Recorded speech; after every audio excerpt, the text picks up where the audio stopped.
Vigilantes. I'm with the one and only Spartacus. Spartacus came out of nowhere, and I've been following his research, and he is into privacy coins. He's into the on-chain space, and I'm just like, I gotta sit down and talk to Spartacus. Um, it's a pleasure to have you here. How are you doing, sir? I'm doing great. How are you doing? I'm doing pretty good. I'm pretty good. I'm excited about this interview because I really don't know where it's gonna go. Um, we talked about it briefly before actually hitting record, and I think we both agree that we can talk about many things. So when we start with like getting to know you, how did you start your crypto journey? I mean, I started it not really by getting into it at all. I read the Bitcoin white paper early on, maybe in like 2011 or so. But I faded it initially. I didn't really think that it would take off. Um, I actually I felt like whoever wrote it, Satoshi Nakamoto, had been working towards something that I was trying to resolve myself, which is fixing the problem with our banking system and uh, really just that central banks specifically are pretty much just enslaving people to money that they create from nothing. And that seems like a good solution to that, but it went over my head technically. I mean, my background at that time was in biology. So a lot of the technical aspects of the white paper went over my head, but I just didn't really see it gaining traction. And it was actually people like Jeff Berwick who turned me on to it later on. Just because he was Canadian, he was talking about the banking system being corrupt at a time when there was a lot of attention on that here in Canada. Like shortly after the 2008 financial crisis, there was a lot of talk about how the banks were set up to pretty much uh, both force people to work for them unnecessarily and that they engaged in lots of different corrupt practices that steal people's money. So Jeff Berwick was someone who I paid attention to, but unfortunately, I went back to school in 2013. I went to paramedic college, and then my focus was completely taken away from that. And uh, for the next few years, I was just focusing on school, and I didn't get into it in terms of buying into crypto until about 2015 or 16. And yeah, I mean, that's how I got into it. Awesome, awesome. So you're very active in both the on-chain world and in the privacy space. For those watching, how would you personally describe the difference between those two spaces within crypto? I see that governments are kind of in the governments have an interest in getting into blockchain or using blockchain to their own purposes, and it could be really dystopian. Uh, the idea of central bank digital currencies is something that seems like a nightmare to a lot of people, and rightfully so. And privacy coins are kind of like a safe hedge against that sort of totalitarianism, because if you have governments that are trying to control how you spend your money, having a private currency that is outside of their control, that they can't really see what's happening with it, is just kind of a good defense mechanism for people who don't want to be trapped in a system where the government is telling them how they can and can't spend their own money.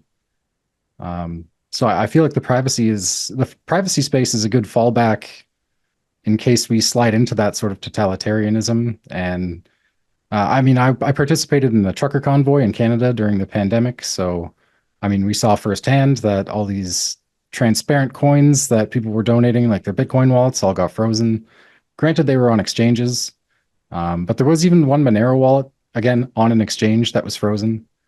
So the idea of custodying your own coins is super important. And as far as the on-chain stuff goes, I mean, having cryptos that actually work to do real things is super important. It's not meant to just be a speculative asset, but doing smart things on chain, putting data on chain, using it for a real world purpose is what I think is the intelligent thing to do with blockchain. Um, and there's certain things where we might want certain things to be transparent. Like I wrote an article about using blockchain covenants to keep the government accountable for how they're spending people's money and the money they borrow in our names. So, I mean, personally, I think there's a certain balance to be struck between what's transparent and what's private. People probably want privacy for themselves, but not so much for the people who call themselves public servants. Oftentimes, Mhm. they don't really act as public servants. They kind of work, they act as if we work for them, but it's not supposed to be that way, obviously, or at least they pretend it's not supposed to be that way, but in reality, they force us to work for them.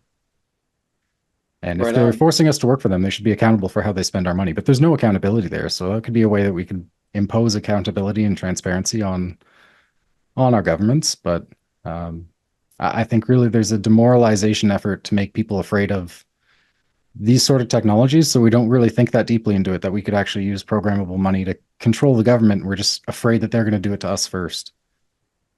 Get into that more. Explain that.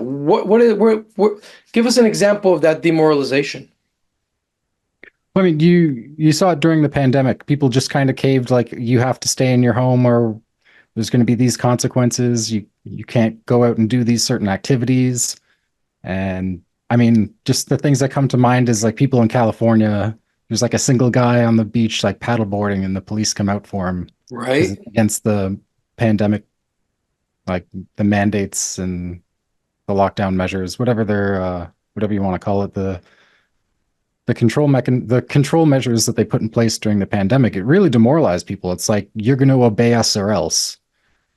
But kind of applying that to the financial world, where like you're going to spend your money how we tell you can spend it. Maybe imposing limits on how long you have to spend your money. So like money could expire after it's been held in your account for a certain length of time. The big thing is like the United Nations Sustainable Development Goals, telling people you're going to control how much meat they can consume or how much carbon allotment they can have. A lot of that could be achieved through programmable money. I mean, you reach your carbon limit and then all of a sudden you can't spend your money on the things you want to spend it on. And the demoralization aspect of that is just like it's demoralizing to have people who have this much power over you telling you that they're going to do these things to you. When a lot of people, they really feel helpless, they don't really know what to do. And it's just, I feel like they want people to feel helpless so that they don't have an action plan for when these people try to impose these things on us. You know, learned helplessness is nothing more than a pattern of thought. So, Absolutely. if you, and the way to like destroy every single psychological phenomenon, every type of psyop is by objectifying it. So just the fact that you're talking about this, and, I'm grateful that you're out spoken about these things. You're objectifying this reality, meaning that you're destroying its power over people. So thank you for doing that. Yeah, well, I mean, I think that's really the problem is that people they're afraid to speak out to a certain extent. I mean, if you have a certain job, um, it can be challenging to speak out if you feel like that's going to affect your ability to feed your family, that sort of thing.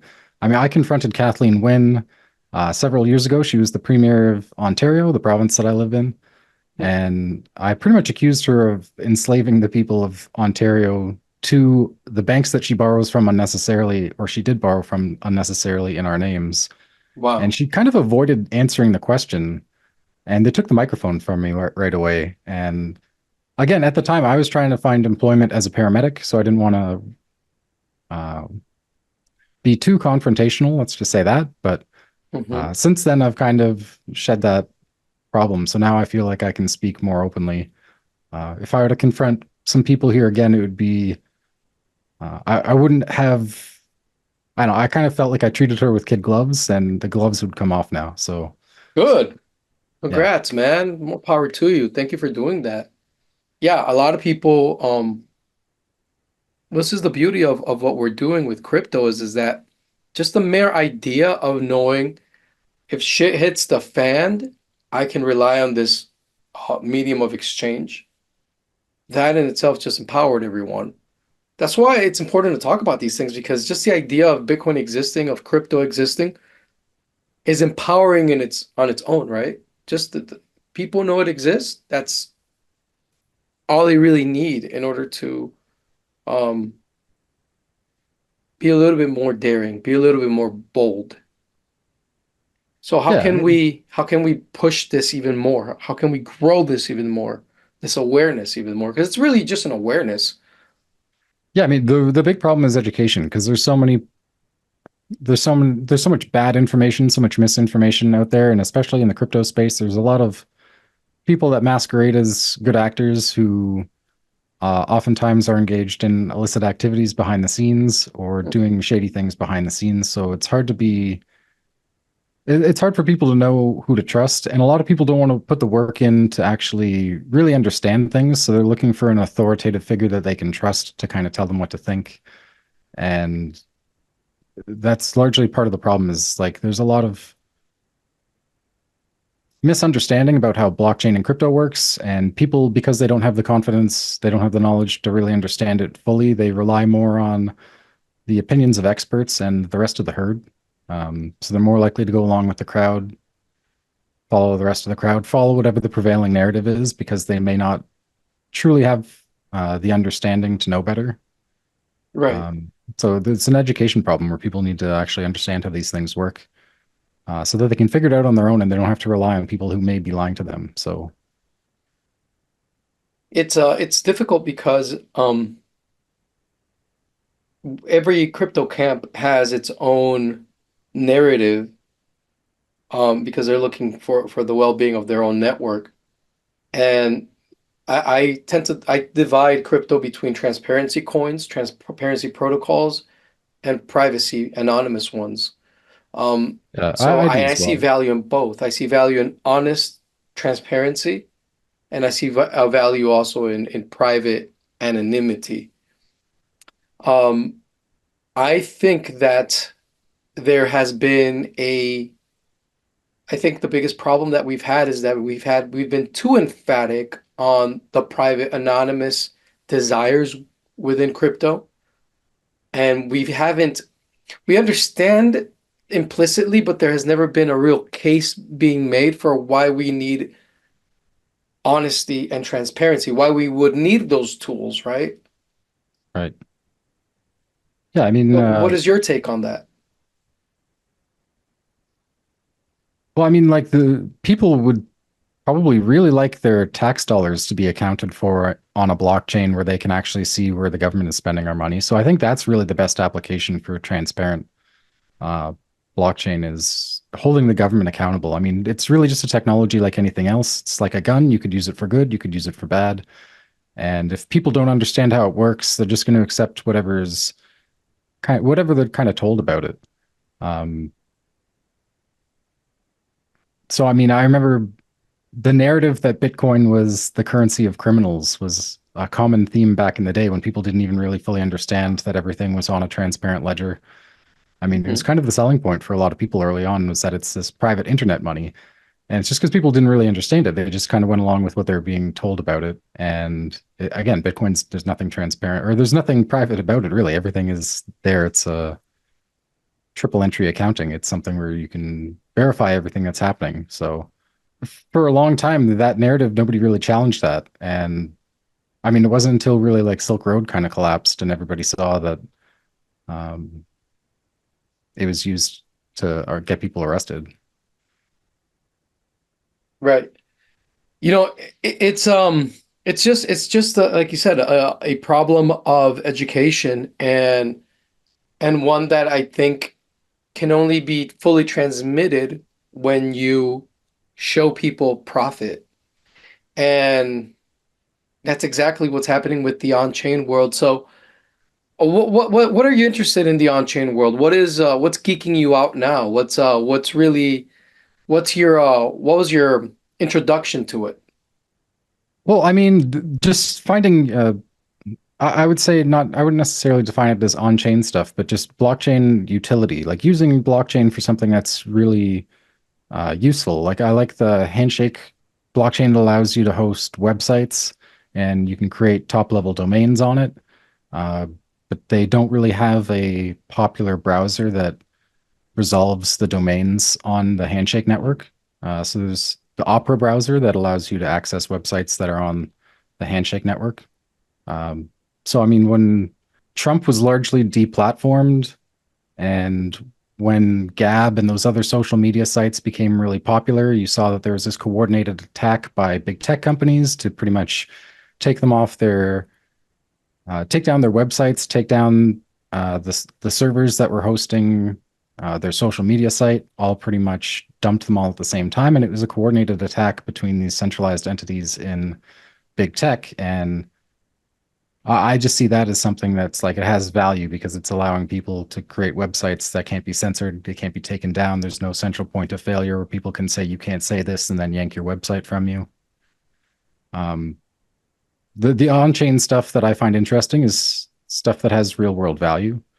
Um, I think NFTs are interesting, but I think the best use case for them is actually uh, publishing scientific research that you can't get published in, I mean, the mainstream and heavily centralized scientific research journals. They're very, I mean, we saw during the pandemic, they wouldn't post or they wouldn't publish people who had been published dozens of times if they challenged the narrative during the pandemic around any of the so-called science that we saw during the pandemic. So censorship resistance is something that I'm really interested in, probably the most interested in because I see that the powers that be, the big financial interests that rule the world, are really interested in clamping down on our ability to speak freely now. Um, they've sort of lost some control over the narrative.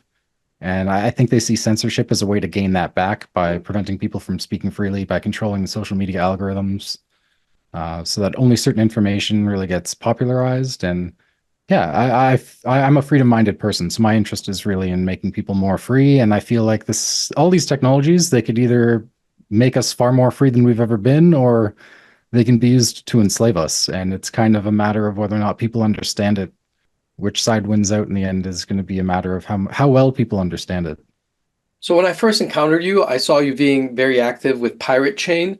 Um, like where are you now in your analysis of Pirate Chain?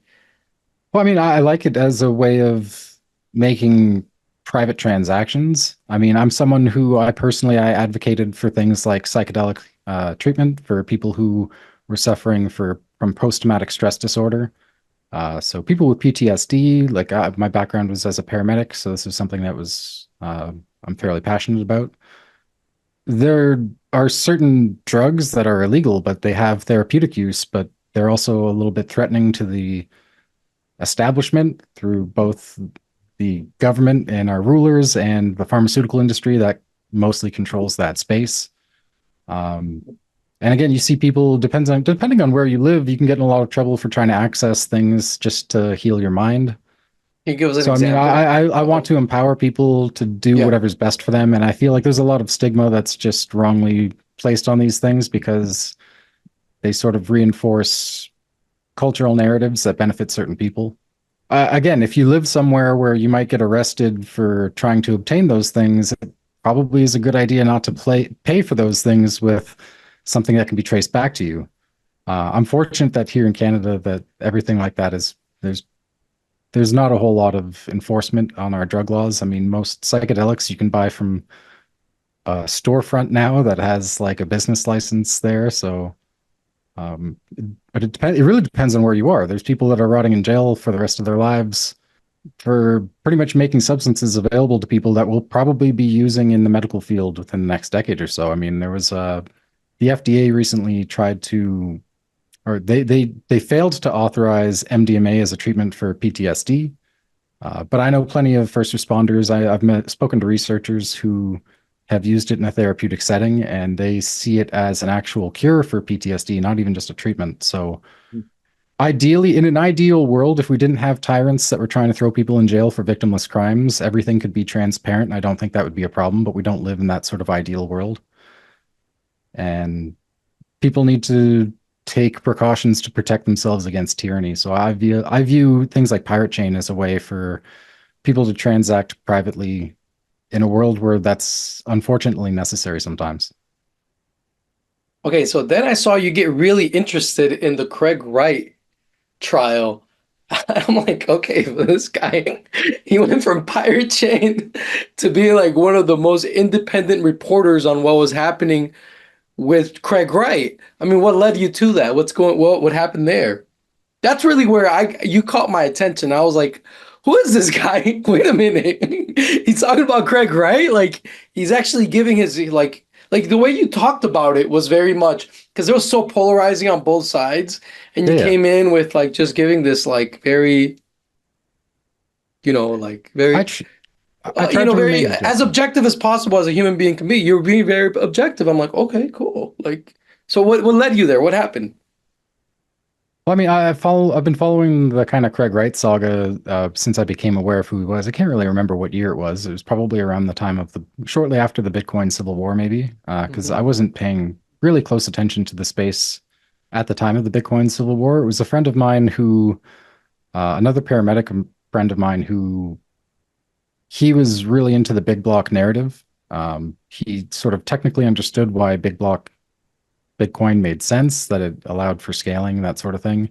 Well, smart But I guy. wasn't super Nice. technically inclined back then, so I was just Cool. like, I agree with what you're saying. It sounds like you're right, but I don't really see the narrative going that way because again, BTC kind of really dominated the narrative at that time, and I always just had that in the back of my mind. So when I discovered who Craig Wright was, I just kind of paid attention just because he's someone who's claiming he's Satoshi Nakamoto. It's interesting to me, and he's an interesting figure. He's very smart. I mean, he may or may not be Satoshi. He's the only person who can prove it if he is. Yeah, he's just an interesting figure. He was kind of openly calling out a lot of other public figures in the space. So I mean, it just naturally drew my attention. People like yourself and Kurt Wuckert Jr. kind of drew my attention to him. So at the time of the when the trial started, I realized that there was very little press coverage about the upcoming trial, and that seemed just suspicious to me. Yeah, Um, because people are scared. People were scared. Okay, the truth is that people in crypto are scared to go there. yeah, And I'll be absolutely. honest, I feel like I have a gun in the room pointed at me at all times that if I can't talk about that, you can't talk about that too much, Raf, because otherwise our website gets DDoS attacked like crazy. Like fuck. Like no one talks about it, but the unspoken thing is like, bro, that's just bad for business. Stay away from that. Stay away Yeah. from that fire. But I like a Spartacus warrior that gets out there and doesn't give a fuck. So I appreciate you for being that dude, man. So Yeah, I what mean, are your I thoughts? feel What like happened during this trial? What's up? What were you saying? Pardon. I was just gonna say I'm not a particularly like technically inclined person. I'm learning to code now because I want to learn blockchain development. It's what I'm been studying for the last several months. Um, so I'm trying to get into that, but that's not really like my background is in biology and healthcare. Nice. Um, so that's largely, but I'm someone who's been interested in lots of different things. Like I have a wide field of study. I'm someone who I like to read a lot, but I feel like if you're in a unique position to take advantage of anything, like anytime you find yourself in a unique position, you should take advantage of it. And the unique position I find myself in is that I'm not afraid to say pretty much anything. Good, I'll good. call it how I see it, and I don't really care what people think. I don't really care what the consequences are. If it's what I think is right, I'll say it.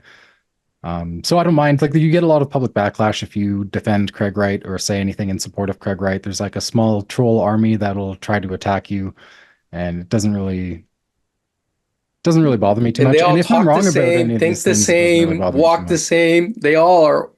There's like it's really weird that little army. But yeah, Well, so it's sorry, you were very saying. bizarre for people to spend all day, every day talking about Craig. Like, I find him interesting, but you're never going to see me making 50 to 100 posts a day about him like some of his detractors do. Like, if you just look Yeah, on like their Twitter they're feed, it's like obsessed every with single him post. Yeah, that's not natural. It to seems the like a point. coordinated attack campaign. No, 100%. It's obvious it's a coordinated attack campaign. It's obvious, dude. It's obvious that Yeah, there's people out there who are being paid to attack Craig Wright. That yeah, is obvious, dude. And if you look at, I judge people by their work and by the caliber of their enemies. Who was he like up against? Let's really step back. He was up against Mark Zuckerberg, Sam Altman, Jack Dorsey, and and everything that comes along with those names. yeah. Some tech giants, right? Yeah. So like, bro, like, okay, I keep telling people like, there's some projects in crypto that I find really stupid and annoying. Everybody has in their mind something There's that they find. 30,000 of them. There's a lot. Most of them are junk, right? Do you see me going out of my way To attack them, yeah. attacking those It's not worth your projects? time. No, fuck no. I don't have the mental space for that. Okay, here's another one. There's a lot of crazy people in this world claiming. There's people that claim to be cats right now running around. There's people that claim to be helicopters. It's almost like the insane asylum idea doesn't exist, and everyone just is whatever the fuck they think they are running around. Do I go head try to convince someone that they're not a cat? Bro, if you think you're a fucking cat, good for you. Just stay the fuck out of my way. Bye. So if I believe someone is not Satoshi, then they're claiming to be Satoshi. To me, is like, who gives a fuck? Like, I don't care. You know what I mean? Like, why would I Yeah. care? Um, Yeah, absolutely. I feel like a lot of those and things are just put into the public yeah, domain, put into the public discourse just to create division amongst the population. yeah, and like, okay, look, oh, but the dude, he's suing a lot of people, bro. Like, the story about that dude is a heavy one. Like, people fucked with him. You know what I'm saying? Like, as well. Like, you're forgetting half of the story. He was doxxed. He was put out. Like, he didn't want to be put out. Yeah, And yeah. people claimed that he was who he was, and he was outed to the feds, and his business and his home got raided, and he had to move out to another country. like like it was all like, what the fuck. The guy Yeah, I Satoshi mean, left in charge yeah. said that he was Satoshi. Yeah, well, I think that's What one the of the fuck is strongest going on pieces of here? evidence. So I mean, like I don't give a fuck about that story, but to me it's like I judge people by their work and the caliber of their enemies. The on-chain world that we talk about in Bitcoin comes forth from all of the developments that we've come to understand as originating from the testnet experiment that we call BSV. It all originated there. And it's all being copied on Bitcoin Cash, BTC, Dogecoin, now Bells, and now Fractal. yeah. Radiant as well. Yeah, I mean, it's super interesting that all the interesting stuff is coming from BSV developers on those other chains now, right? What's going on? What's going on? Bro, I carry this Rexy with pride for a reason because Yeah. I know the story. I know that all of the heavy hitters in Bitcoin now, the ones that called, like that lead the path and are teaching people about the fullness of Bitcoin's computational power, come from the BSV network. The Yeah. network people were told that is you couldn't talk about it. Dude, right now on the troll box in this video, there's people probably like, here he is again. Raphael's talking about the forbidden coin. You can't talk about the forbidden network. Fuck. And then the people I work with are probably like, fuck, we're gonna lose subscribers because he's talking about BSV. Because it's like that, bro. But if Such a hardcore orchestrated campaign against the fullness of Bitcoin that I'm like, dude, the more you tell me not to talk about something, it's like a kinked hose. I'm gonna talk about it, bro. yeah, exactly. And look at certain like pump and dump schemes that happen, like certain celebrity coins on Solana. It's like nobody gets called out for that nearly as much, and they're openly scams, right? Like they're open scams. It's like not even really hiding that it's a scam. Whereas people will try to say BSV is a scam. And Yeah, some of the it just best doesn't make developers in sense. Solana came from BSV. Like Yeah. Dean Little. Like, is anyone talking about that? Like Jeff Pike. Is anyone talking about that? But we do see the Bitcoin core devs now copying BSV. Have you heard of the Great Script Restoration that they're Uh, doing? it's an attempt to bring back some of the opcodes. Is that correct? It's 19 of them that Yeah. they're rolling out one after another. It's a copy BSV time on BTC. And they started with Opcat. And so it's almost like drip by drip. I actually like it, actually. I think it's a good learning experience for everyone to learn about Bitcoin's computational power in a measured way where people can digest every opcode and really understand what it is. So I welcome it, dude. I want a Bitcoin world. I don't care what chain Bitcoin world we have, but we need a Bitcoin world. We need an honesty machine. We need a truth ledger. We need a place to hold motherfuckers accountable. We really do. I think more so than that too, we need a truth ledger for artificial intelligence. Although I don't really like that term. I like the term automated intelligence because again, it's a system that's been programmed by somebody, even if it's programmed by another AI. I like that term a little better. But yeah, AI, like OpenAI, they found that like the AI you create is only as good as the database it has to draw information from. And blockchain can serve as a massive database where you can put all the world's data on chain, and then you have the potential to make AI without the risk of people changing information that it's drawing to make its conclusions. So I think the merger of AI and blockchain is something that it's going to draw people into Bitcoin and blockchain, whether they like it or not, because that's going to be where the future is. There's a lot of massive investment pouring into that now. And eventually they're going to find out that it's going to work better if it's built on blockchain, or if it's at least utilizing blockchain as a database to draw information from. Right on. Also, like, I don't know if you've read this somewhere, but um, the notion of AI hallucinating because it doesn't have a concept, a clear grasp of time. In other words, it can't connect to the notion of time as we experience it. So a blockchain with its timestamping allows the AI to navigate reality and communicate with us in a better way. So right now, what if AI had to choose a blockchain, what would it be? What's your opinion? Well, I mean, it would probably choose the one that has the most information on it. So I'm not actually too sure what that would be. Um, but the one that has like the biggest database of information available on it. I mean, I personally, I'm learning to develop on BSV because I feel like the utility is there for what I want to use it for. Um, but I'm not.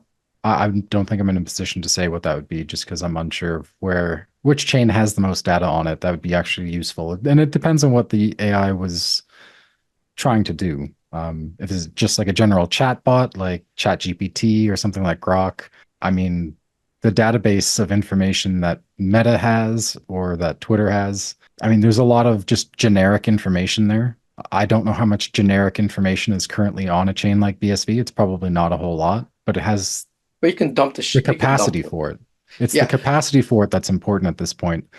Um, I mean, dude. most of Web 2 stuff is all held on servers. And once those servers become hackable, once you have like malignant AI agents that are start hacking mainstream servers, I mean, those things are going to be a target of malicious AI. And once you have malicious AI defeating the security of Web 2 servers, there might be kind of a push to put everything on chain in order to secure it from malicious AI.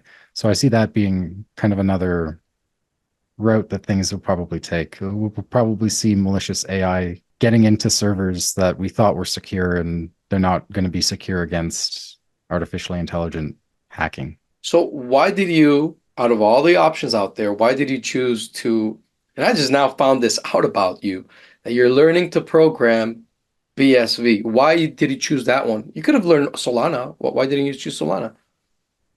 You could have learned Uh, Ethereum. I just see certain things coming together.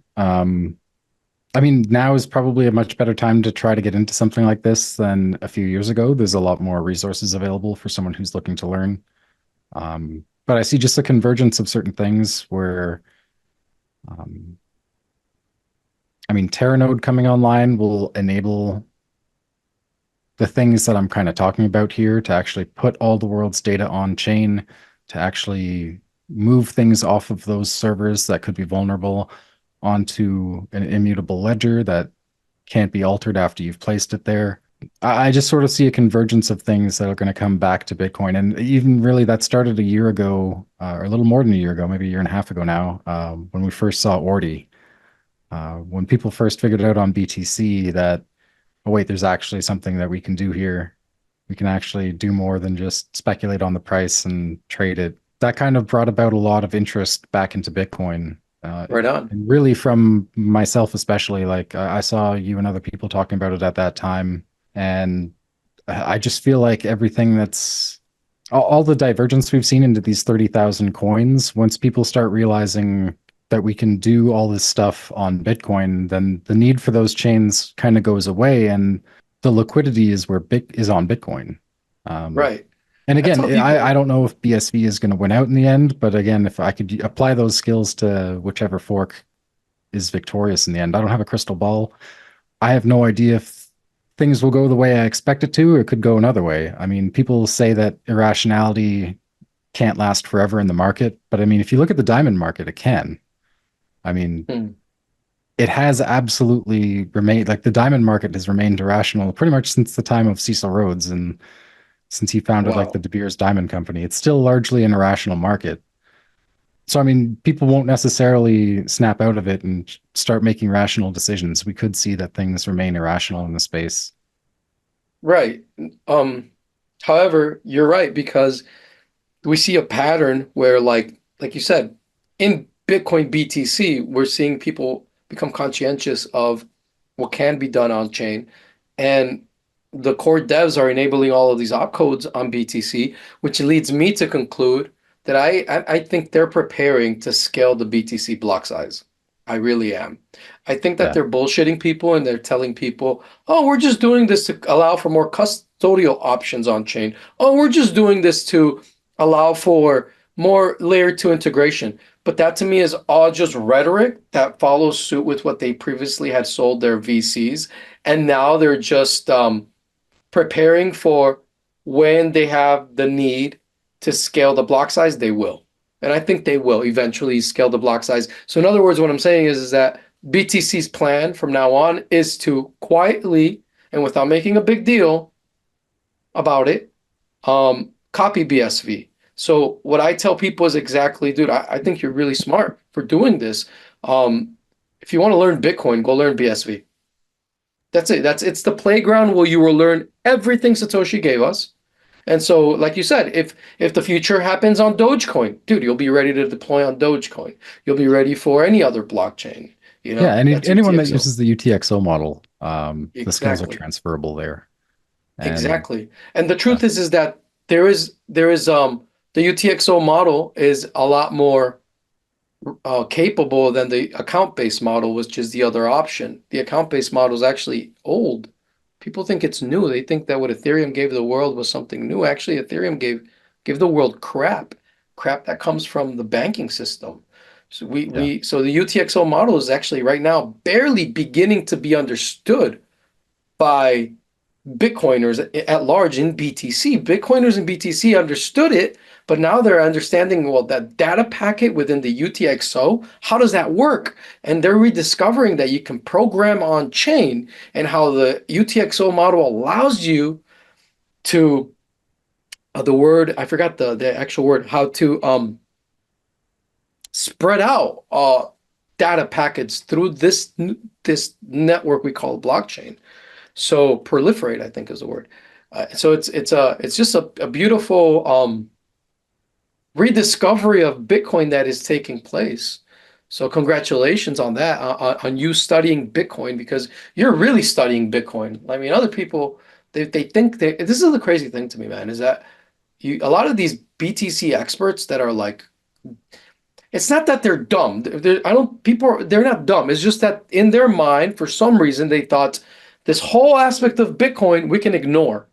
So they yeah, literally they shut their minds down to that whole aspect of Bitcoin, Bitcoin's computational power, and they told other people, you can't think about that.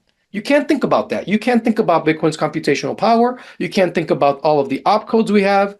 And so what happens is that people seriously just became stupid. It's not that they were dumb, that not that they don't have the capacity to understand. It's just that they literally shut off that part of inquiry. So, but the renegades like us, we were like, no, no, fuck you. Satoshi left me this awesome banquet here to study. I'm gonna keep studying, bro. Fuck you guys. Do whatever you want. I don't know I'm gonna see what I'm gonna figure out here, you know? So but now through market pressure, even the BTC core devs are like, you know what? Yeah, we're starting to embrace this. And so but I you're think right, the market can remain irrational. And yeah, I think you're probably right. If Craig Wright doesn't win the trial, then the passing off uh, case won't be heard. Or sorry, if he doesn't win his appeal, then the passing off case will never be heard. But I mean, the risk what's the that passing on? What is that? Passing on case. so there's a trial that was contingent on Craig Wright winning the identity trial. It was going to take place after the identity trial. But passing off is something under British law that's kind of it's a form of fraud. So if you masquerade your product as some other company's product, It's Okay. called passing off. So it means like you're trying to represent your product as if it's some other product.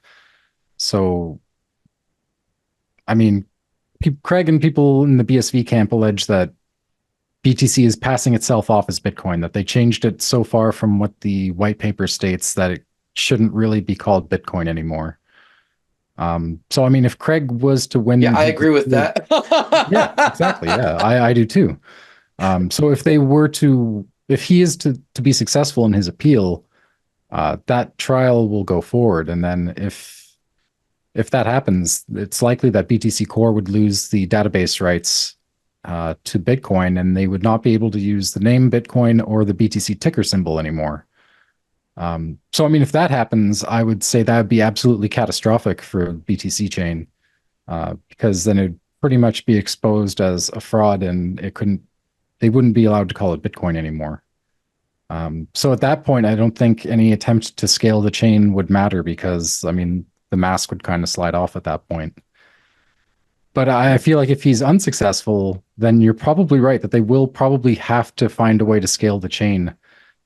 Um, and I personally, I feel like it's one of those things where, I mean, my wife and we moved back to Canada to visit family for a few months or for a little while. And the place we're renting here, there was something wrong with the dryer. And there was like a warranty on the dryer that our landlord had to get the company to come and take a look at it. And they wanted to fix one thing and then try to fix something else. And pretty much they had to go through this step of these steps before they would replace it or refund the cost of it. And I feel like that's something that you see happening on BTC, where they're trying to find all these different ways to scale the chain to make things work without pretty much saying that they have to rebuild things from the ground up, or undo certain things that they did, which I'm not even sure they can do necessarily now.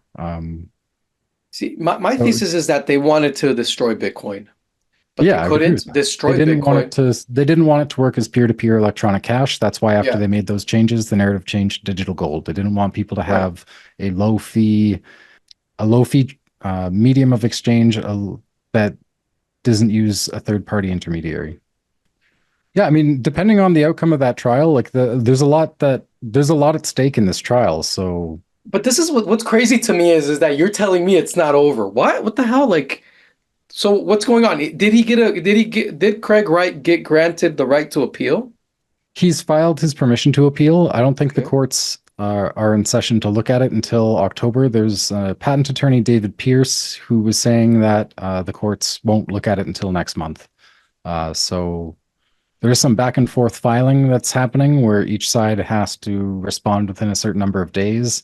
And I know the Copa side has seen the appeal. There's been some commentary about what's in it. I just find it interesting that they're not leaking that. I just And feel yeah, I mean like, it's not over until the fat lady sings, as far as I'm concerned. When the appeal is either rejected or accepted, or the whole appeal process works out. Like I want to see what happens in the end because dude, it this seems like there were some shenanigans going on. There was dude, it's some, all there's so much corruption in the legal system that my opinion is that they're not going to grant him the appeal. I hate to say it, but that's what I think it's going to happen. They're just going to be like, yeah, you might be right about that. And I mean, that's something that I saw when I was younger, when I was first getting into um, banking reform here in Canada. I participated in a lawsuit where this group called CUMR, the Committee on Monetary and Economic Reform, tried to sue the government of Canada to reinstate the Bank of Canada to its original mandate so that we could get pretty much interest-free money from the Bank of Canada rather than borrowing it from private banks here with compound interest applied. And it was a constitutionally valid lawsuit. We had like the top constitutional lawyer in the country representing our case, Rocco Galati.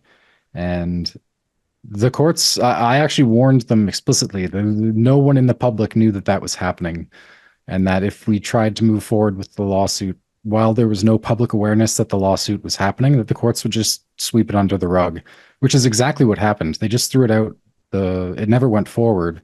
And because no one in the public even knew that it was happening, there was no public backlash. I think what we're seeing now, Craig is on Twitter pretty much laying out his entire appeal. And I think he wants to just make it public so that there is a public backlash if the courts try to screw him. So I don't know if he's got some sort of evidence that hasn't been seen. It seems like there was certain things that he wanted to have included in evidence that weren't included in evidence for a variety of reasons. So I feel like he's taking the approach where he wants there to be a public backlash if the evidence that he's laying forward isn't accepted, or if it's not, if the courts try to railroad him, he wants it all to be public. In which case there could be some public backlash. And again, if he has possession of some of the Satoshi coins, I know in the last few days there's been several batches of the early coins mined within the first few months of Bitcoin's operation that are moving. We're moving. He's not saying anything about that publicly. I don't know if it's him. I don't know if it's just someone who has happened to be mining in the first month or two, but I know there definitely wasn't a whole lot of people mining it in the first couple months. That's a very small list. And from that list, two of those people are dead now. So, I mean, it could be their children or their heirs, but it's something that it's interesting. It's interesting to pay attention to.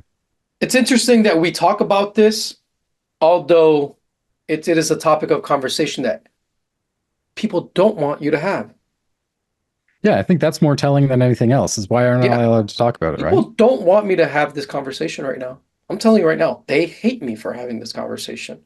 I know. I've got it myself. I got a death threat during the Satoshi No trial, during the shit. Copa Bro, I trial. was at a Bitcoin conference and I had a conversation with this dude, right? He's kind of a famous dude. Dude, actually, he's trying to hit me, bro. I'm like, whoa, what the? I had to swing a punch. I had to serve a punch. I'm like, oh, bro, like, you got me feeling like like Mayweather here, man. Like, what's going on? But Yeah. it's like the dude pushed me and he swung at me, and I'm like, whoa, dude, like, um, yeah, man. It's fucking crazy, man. It really is mass psychosis. It really is.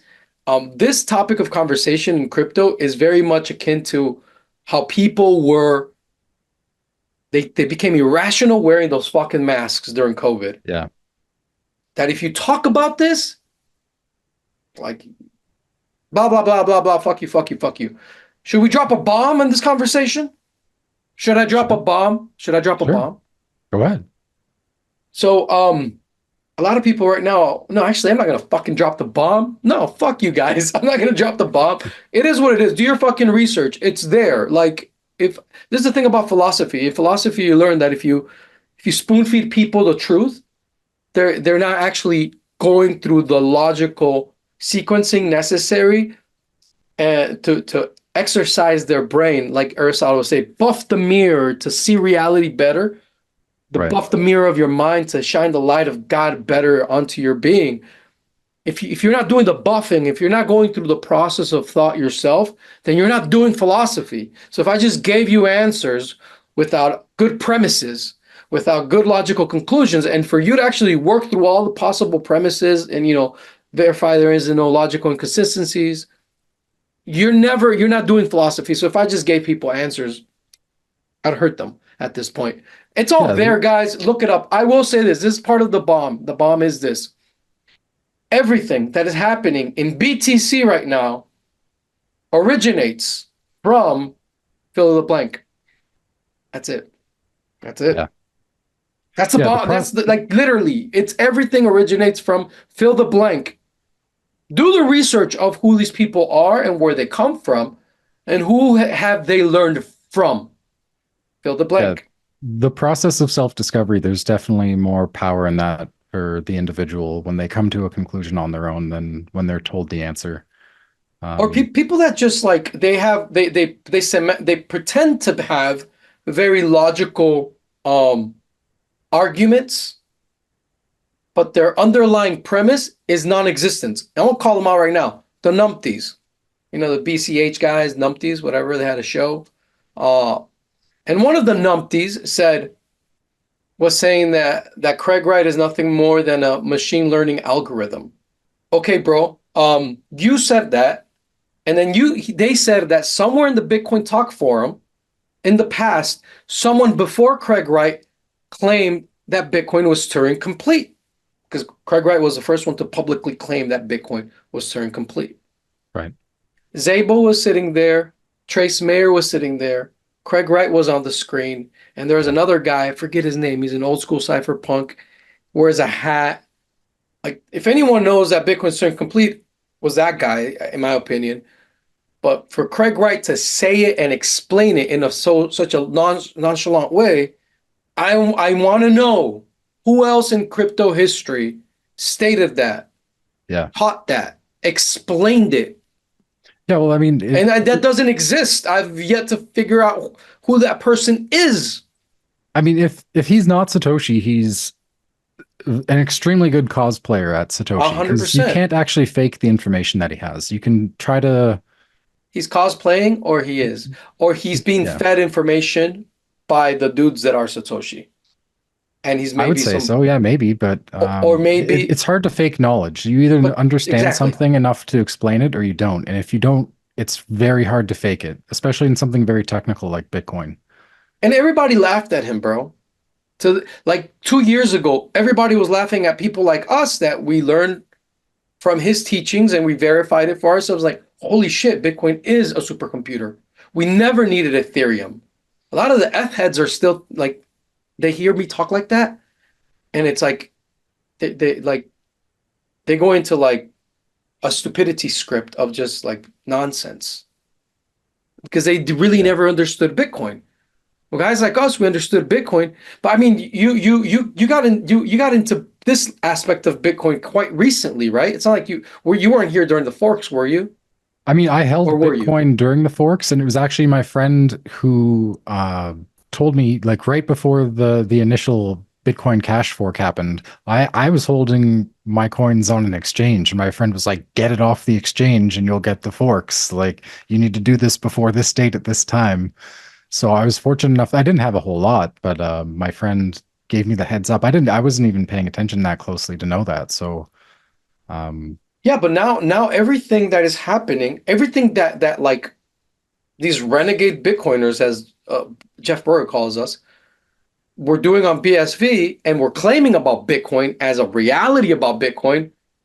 Now it's like common knowledge. Now everyone says Bitcoin's Turing complete.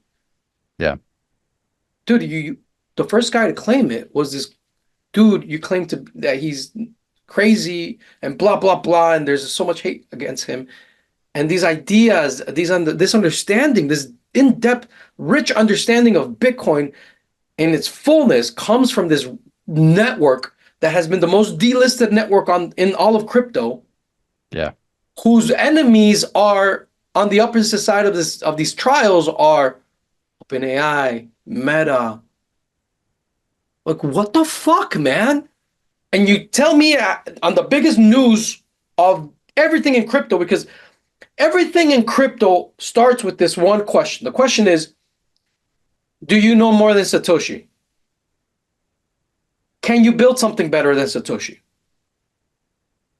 Everything built since the Genesis block has, aside from Bitcoin, has been, I know maybe Namecoin was not one of those, but I can build something better than Satoshi. I know more than Satoshi. I understand these technologies better than Satoshi. It was only that one network that persisted on just, no, no, no, we're going to honor everything and really study the fuck out of as much as possible. But network of people turned out into BSV that embraced that. Now it's like every layer one is copying BSV.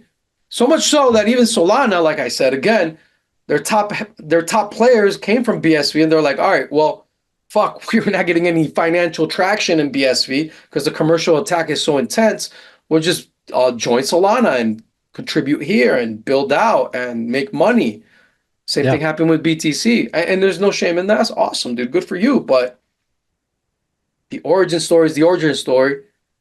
And the source of inspiration is, well, if it costs 1/50,000th of a penny to do transactions in BSV, even though it's a place that it's not real competitive in the market because it's delisted more than anything else, that's in the back of the mind of everyone's like, how many transactions per second are we doing in BSV right now?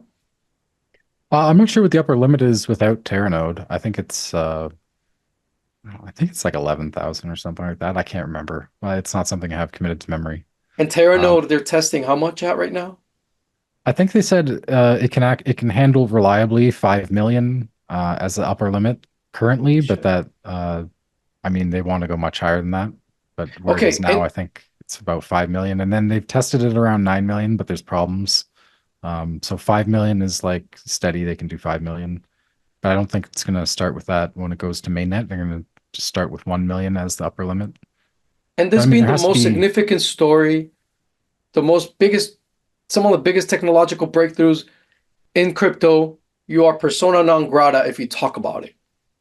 How fucked yeah, up, and right? it's suspicious to me. Like it's always It kind is. of don't look over here. Well, why not? Well, who are you to tell me that I can't look over there, right? Like, no, now I really want to look. It's yeah, I mean, the amount of hate that BSV gets makes it kind of interesting to me. Why are you hating on it so much? There's so much obvious junk in the crypto market that it's kind of unwarranted to go after a Bitcoin fork that scales. If you even want to call it a fork, it's the original Bitcoin protocol to a certain extent. Yeah, and I know that people are going to be hating for me talking about this at length as much as because But I'm sure you're used to it by now, right? yeah, man, but it's annoying because it's like, It is. It's fuck, very man, like irritating. what do you mean this is annoying you, dude? This is the most significant story in all of crypto. If this story didn't exist, we would then this is a because you know why it's such a pain in the ass for everyone. Because if what we say and what we know is true and is validated by the market, and the market at the very least hedges with BSV, it hurts everyone's bottom line. From Yeah. every crypto holder in all other networks to all Bitcoiners to every investment in Silicon Valley and everything that within the big tech infrastructure. That's why this is a fucking pain point for people. It hurts their pockets because this Yeah. Bitcoin in its fullness can literally consume the vast majority of the tech world as we know it. It's that fucking intense, and that's why they hate it on. That's why they hate it so much. They don't want you to talk about it. But guess what?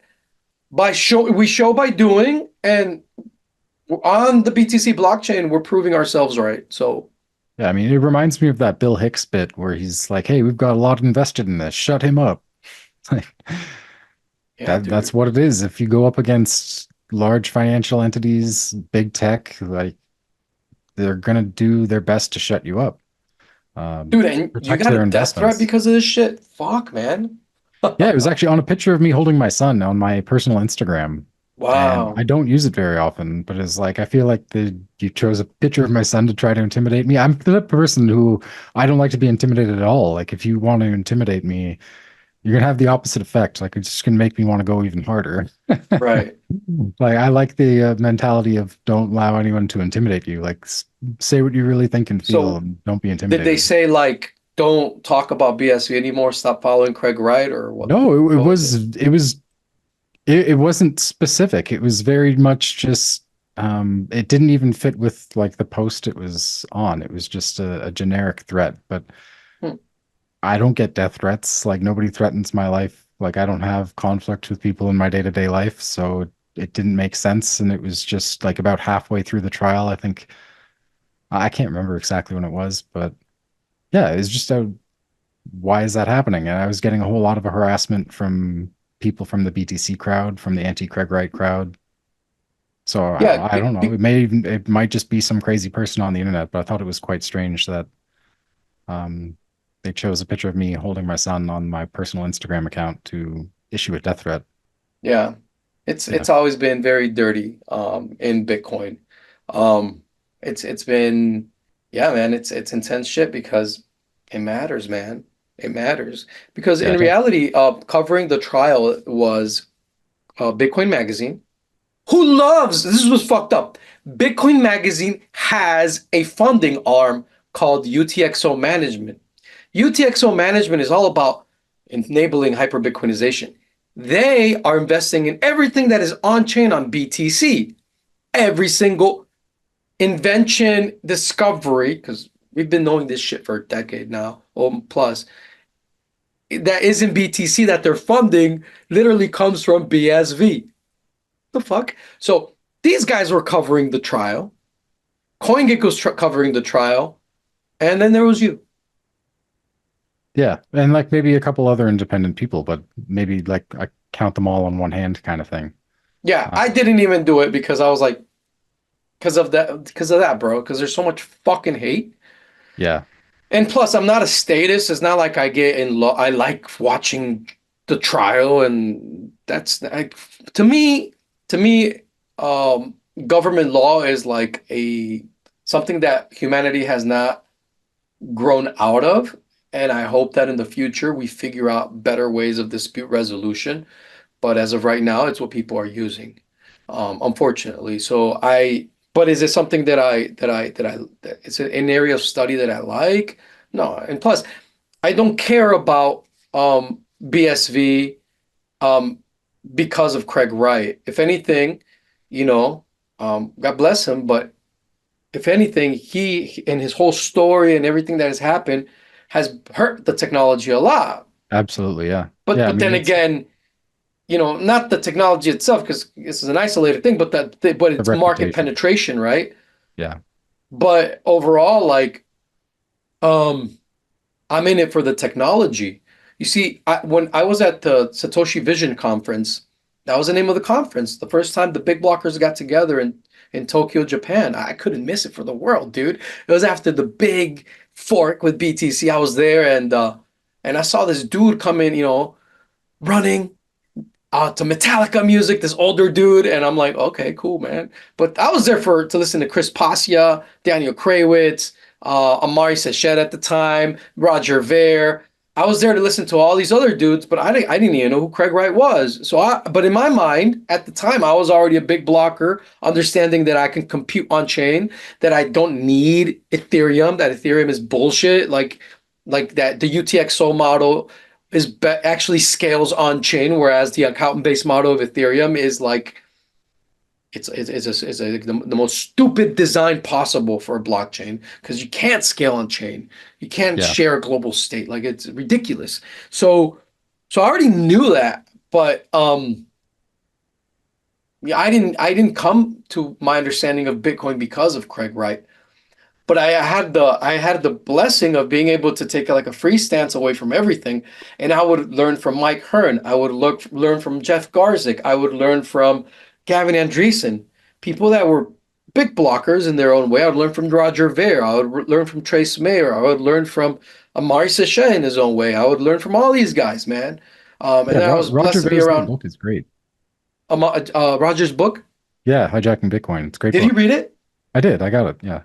Cool, man. I got it, but I haven't read it because I just feel You, like it'll I haven't probably read be it, a but I bunch of will read it. I'll read it. it'll be a bunch of stuff you already know, I'm sure. But it's a good, concise history of what happened. Good, Um, good, good. Yeah. Does he say anything about this whole Craig Wright thing in there? I think there's a little bit of it. He mentions it a little bit. Not really. He kind of avoids the subject for the most part. There's certain parts where I'd expect him to Yeah, mention he it, but he tiptoes doesn't. around it. Yeah, sort of. Yeah, bro. People know what's up, man. Even someone like Brock Pierce, you see him, he never talks bad about Craig Wright. You notice that, right? Like a lot of I people that know, they're like, people tiptoe around this thing because it's the most important topic of conversation. And again, it's not about Craig Wright. You know what? Okay, guys. Again, I keep talking about this shit because it's important. But look, it's the technology. yeah, It's the yeah, fact that he explains the technology so well that I was like, okay, I see. I learned about Bitcoin from many people, but then the way this dude explained it, I'm like, okay, bam, dude, you brought it full circle. Okay, you're filling in gaps that I that were never really that I saw them, but now you really made sense to me. So, um, yeah, bro, if you're watching this and you don't like what I'm saying, go fuck yourself. That's all I gotta say. Because the truth is that this is the most important topic in crypto. Everyone seems they don't notice. Everyone seems they don't care, right? Like that old man said. yeah. Um, I think even Craig doesn't want the attention to be on him. He wants it to be on the tech. It's just unfortunate that because of circumstances, because of the way everything is played out, it's kind of about him now. At least in the aspect of that trial and the cases that could follow up, which again, if the passing off case was to be heard because he's declared to be Satoshi, there's a lot at stake. There's a lot at stake. If BTC could not use the BTC ticker symbol and could not call itself Bitcoin anymore, I mean, that would be devastating for the market as a whole, and there would be massive repercussions that would like market-wide repercussions from that happening. And a lot of people would suddenly have to realize that they've been lied to for a long time. And there's going to be a lot of anger at the people who've been doing that lying. So Oh yeah, well, if fuck. that I if that mean, happens, I mean, it's like I said, he hasn't really published firm proof that he is who he says he is. But if that proof ever came out and he has real proof, then a lot of things will change really quickly once that happens. So the significance of him as a figure is kind of all caught up in these trials, unfortunately, even though he doesn't seem to want the attention. I mean, that's just the way things have played out. So, yeah, and no well, matter what happens, the understanding of Bitcoin that he's all for and he's been championing is the understanding of Bitcoin that is taking over the entire fucking crypto space. Whether you like it or not, that is the truth. It's it. So how about we get into the alpha, man? Alpha time. Let's go alpha mode. sure. No matter what happens, what on-chain assets will persist? No matter what happens, no matter what blockchain wins, what on-chain assets will live on? I have two in my mind right now. I think you do too. What are those? Well, I mean, I think NFTs have a lot of utility that's going untouched right now. Like, I think people who want to publish anything, not just necessarily art, but books, scientific literature, songs. If you could find a way to put information on chain and publish things on chain, I think that's a really smart use case. But then Yeah. programmable tokens as well. There's a huge market and there's a huge use case for programmable token protocols. So anything that you can program, if you can put real world assets, tokenize real world assets on a token protocol that's programmable, that there's going to be a huge application for that. And I mean, there's something like the BlackRock has even been talking about this, tokenizing real world assets. I think that's going to be something that even traditional financial entities are really interested in. And I think that dwarfs things like meme coins. When you start putting things like gold on chain, you start putting various industries on chain, there's a lot more money to be made doing that than speculating on meme coins and that sort of thing. So, um, my mind is kind of focused on where the big players want to use blockchain, because I think they're really forward thinking. They want to invest in what's going to stick around and not just whatever the momentary fad is at the moment. But I'm curious to hear what you think as well. Well, my focus is more on the grassroots. Like, where will entrepreneurs and around what assets, what on-chain assets will entrepreneurs build the future? Grassroots entrepreneurs, that's really where innovation comes. And my two top picks are BAMK, the Nakamoto dollar, the Naka dollar, and Bitmap. Yeah. Because both can move, both can are BAMK is a great example of being able to go from one blockchain to another. It Yeah. doesn't need to live on BTC. Yeah. Um, And I think like if the scenario I laid out were to play out, where like Craig was deemed Satoshi, Um, the ability of it to move to another chain kind of turns it into a lifeboat for people that have a lot of wealth in BTC. And you can move it on to like just move your money into NUSD as a way of saving yourself the step of moving it to an exchange to try to sell it. If there's a bunch of people rushing to the exit, having your money in a wallet, having your BTC in a wallet where you can convert it to NUSD without having to make that extra step, that extra transaction at a time when the network will be congested. Because if there is a big rush to exit BTC in that circumstance, wait, but I that thought extra BTC transaction was could. Bitcoin. Isn't it BlackRock that chooses who Bitcoin is? Well, BlackRock doesn't choose who Bitcoin is or what Bitcoin is? No. in their ETF filing, there's a part where they say that they can choose which Bitcoin fork they reserve the right to choose which Bitcoin fork to invest in. Actually, Craig Wright is mentioned by name in the BlackRock ETF filing. He's only one of, I think, 4 or 5 people that are mentioned by name in that ETF filing, the documents that they filed to actually get their Bitcoin ETF approved. It mentioned him as one of the primary in the section about the risks involved in setting up a Bitcoin ETF. I believe he's mentioned by name.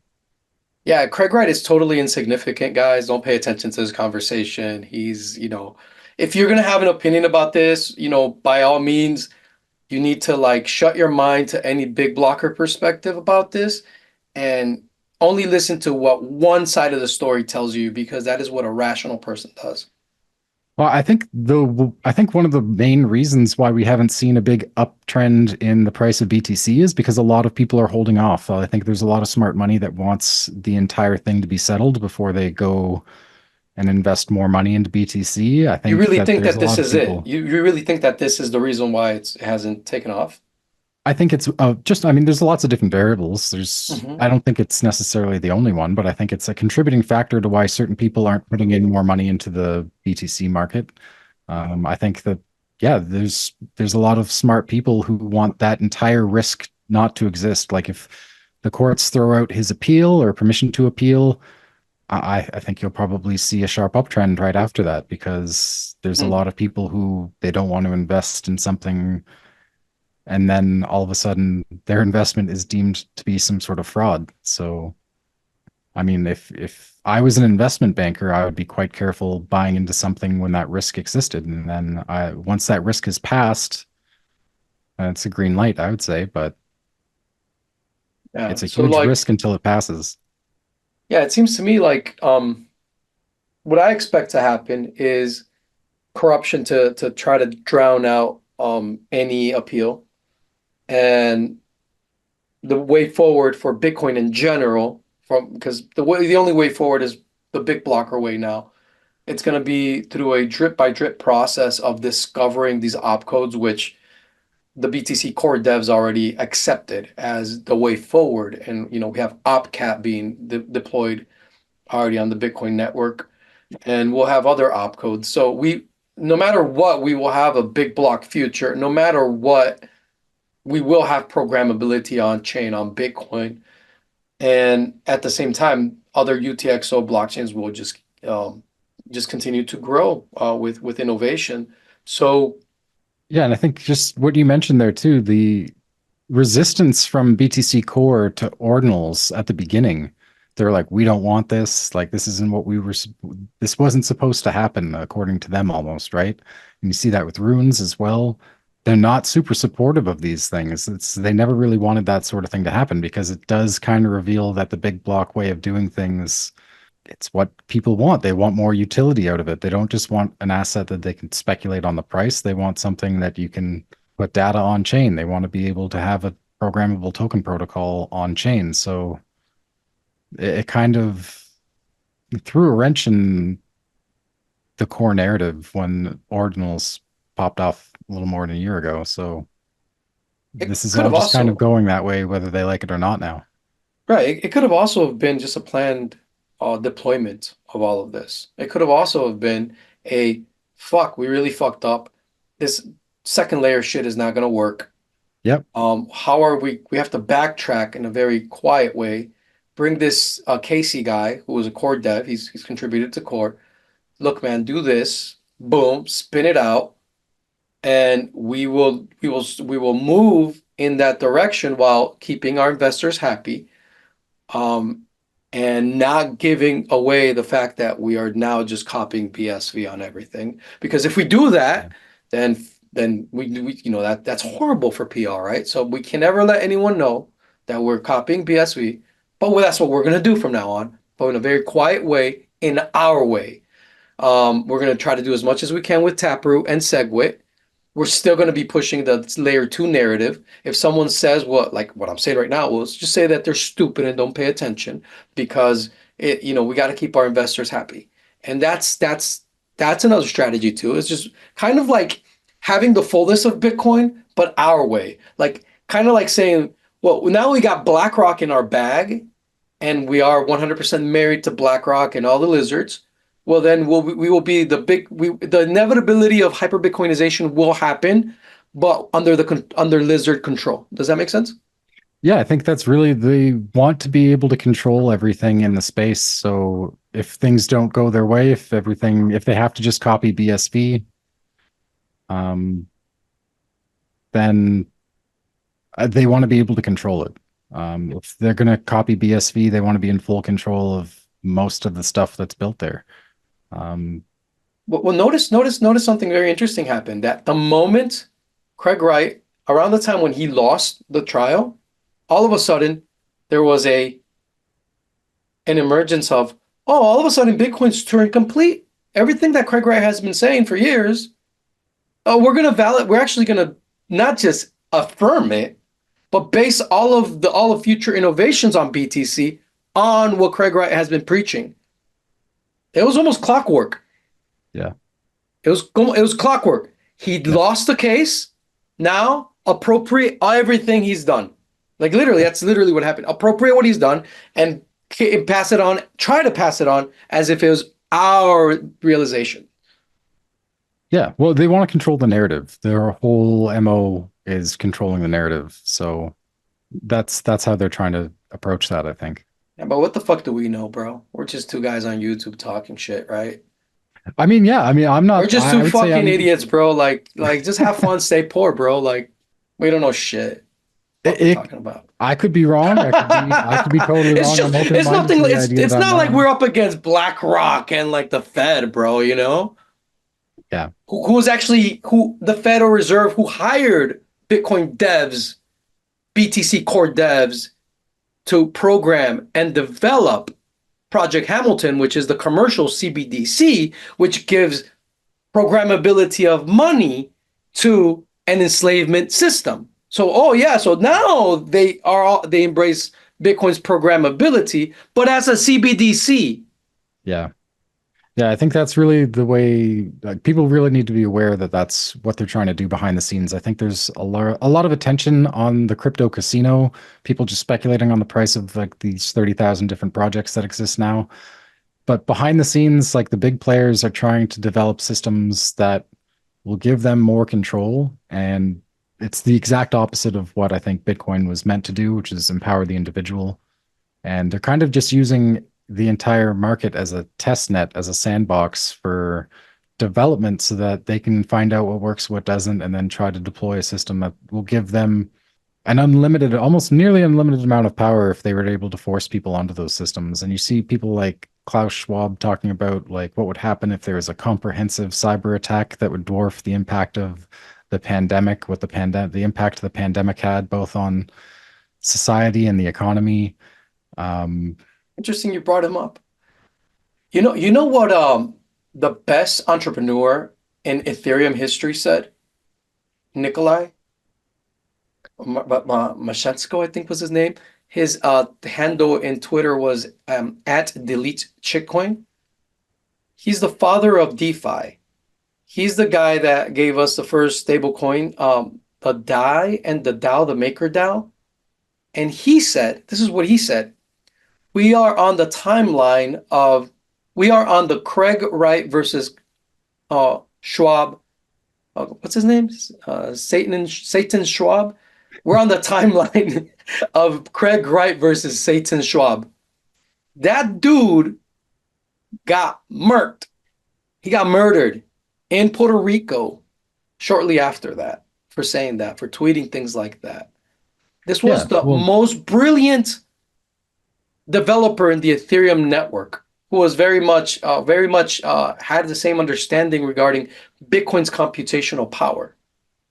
yeah. Well, I mean, I would say if you're not willing to put your life on the line, you probably shouldn't stand up because if you're not, then you can be intimidated into submission. We really need brave people to take the lead on these things because if you have someone who's really well-intentioned and really educated, if they're not someone who's also brave, then they're going to be intimidated into either sacrificing their principles, betraying their principles, or betraying the people that they say that they're trying to help. So, Well, just notice what um, happened like with early Bitcoiners like Gavin Andreessen and Mike Hearn. And I mean not to pick on them, but it's kind of true.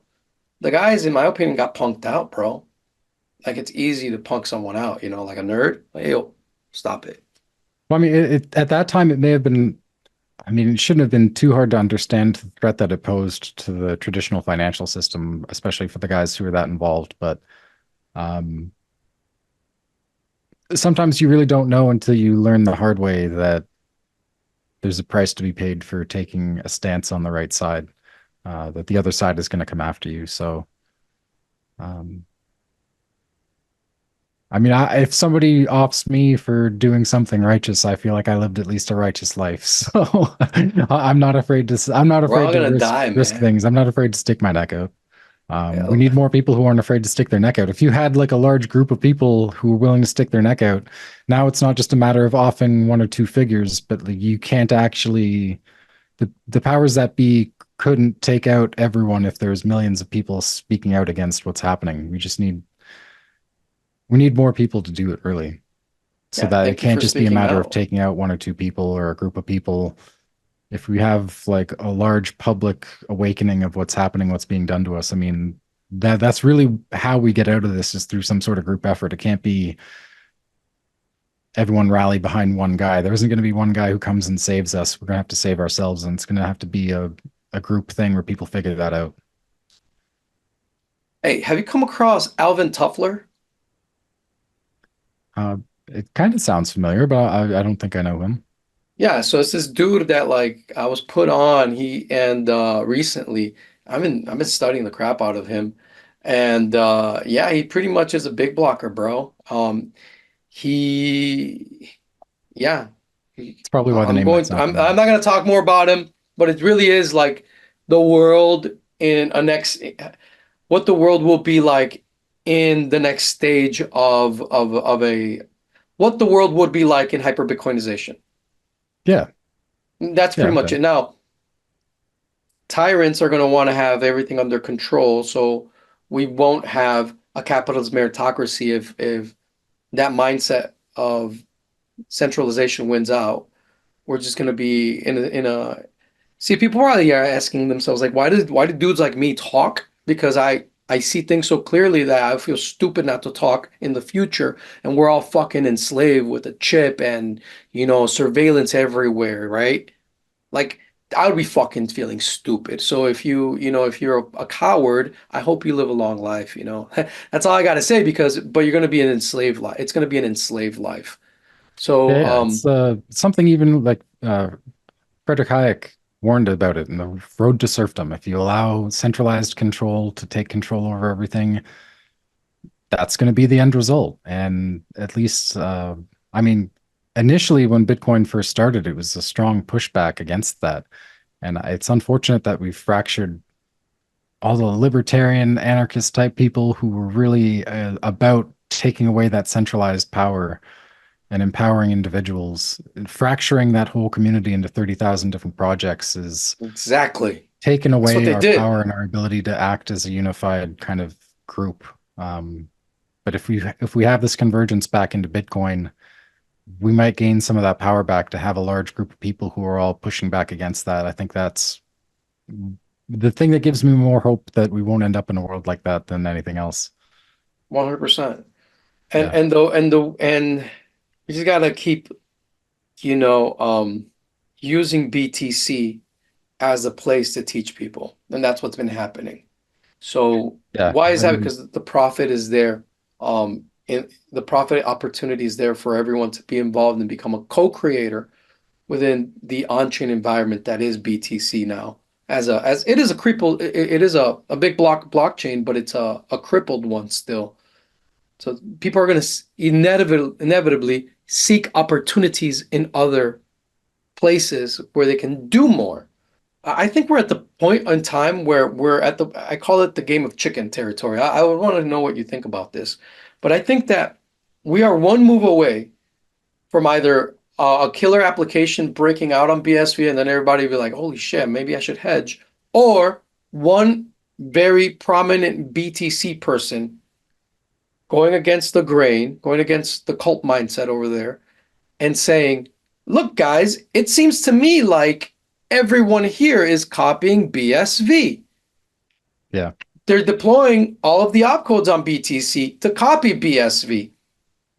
The biggest innovators in Bitcoin in BTC are BSV guys. So maybe it would be rational for me to just buy a couple BSV, which we call it $40, $50 Bitcoin, $50 BTC BSV. You buy a little bit just to hedge. And the moment that person says that, I think it's gonna be like fucking tsunami. Um, I don't know when that's gonna happen. I don't know if it's gonna happen, but I think that we're now moved into the game of chicken territory where where now there is there is a at least a an incentive in on the horizon, given that everything BTC is doing is copying BSV, for a brave BTC person to say out loud in public, guys, I hedge with BSV. Yeah. And it's not like they're against each other because for every BTC, there is 1,000 BSV in their mind. So they're thinking, oh, I can get that. But the game of chicken starts is when they start asking themselves, well, hey, if I do it, if I don't do it, then he'll do it. And in reality, they're in, if everyone hedges, then that ratio will not be the same, will change drastically, and I'll miss out on gains. So that's where we're at. And every day that passes is there's a clock. There's a tick tock, tick tock, tick tock, where BTC developers have to contemplate ever more the reality that they're going to have to increase the block size of BTC, because look what's happening with Fractal right now. Look at what's happening with Bells. Yeah. And these on-chain guys are not going to stop. They're still building. And what's crazy to me, CryptoSpartacus, is that I never expected the great script restoration to happen so fast. It caught me by Yeah. surprise. I knew Opcat was on its way because the Wizards, which are VC funded, were talking about it, have been talking about it for a long time, but I never expected 19 other opcodes Yeah. out of like 20, 28 or something like that that are on BSV but not on BTC. 19? Like holy shit, man. Like to me that was mind blowing, right? It still is. It's Yeah. like Well, I think, that right there is a signal to me that the core devs in BTC already know what I'm telling you, what I expressed to you guys, that the game of chicken is on. So they have to position themselves in, okay, we have to get ready to scale this blockchain, scale the block size and the script size for when we need it, we need to have all the tools ready to go to copy BSV 100%. yeah, I think already gave him a kick in the pants for that. I think that's really what it was. Once you had ordinals on BTC, it was like, well, we have to accelerate our plans for that now, probably. I think that was probably the point where they had to accelerate those things. And just for what you were saying, I think the BSV brand has largely been damaged by the whole Craig Wright saga. So I don't expect a whole lot of retail to pour into BSV unless he is validated as being Satoshi. I think if he loses his appeal and he doesn't provide any sort of proof publicly that he is who he says he is, um, I mean, they could throw out his case, but like, well, let's say all the Satoshi coins were sold after that. And he's like, yeah, I sold it. And he like literally moved it to some exchange where he could sell it, or obviously it would have to probably be lots of different exchanges to actually do that. But if he started selling all the Satoshi coins, I people will believe him at that point, regardless of what a court says. But without that validation, I think BSV would probably need some sort of enterprise level adoption to be taken seriously to actually grow outside of where it is now. If you had some big player, some large tech company like IBM, their digital twin program, start tokenizing real world assets on BSV, that's probably what it would take without that level of validation. But they might not even want to proceed with that if he loses his appeal and doesn't provide any sort of real proof. So, In the meantime, guys like Jiawei Liu, like UTXO intern, like a Jack Liu, yeah, are teaching BTC guys how to think on chain, open yeah, source, and interoperably.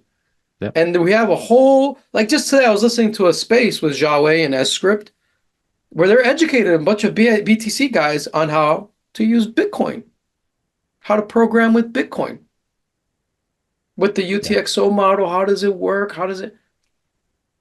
Um, so it's almost like for me, man, I'm in a game of like just chill. I'll play the on-chain games, but I'm chilling, man. yeah. Um, I'm relaxing. Because I know that no matter what happens, like the future of Bitcoin and is a big blocker one. That's just this. No matter what happens, that's it. All of the layer two bullshit was obviously always fucking dead end lie. Just we called it out from day one. It was I don't even Yeah, want to waste more breath talking about that. But the on-chain world is where it's at, bro, and we still have the upper hand, and we'll keep having the upper hand.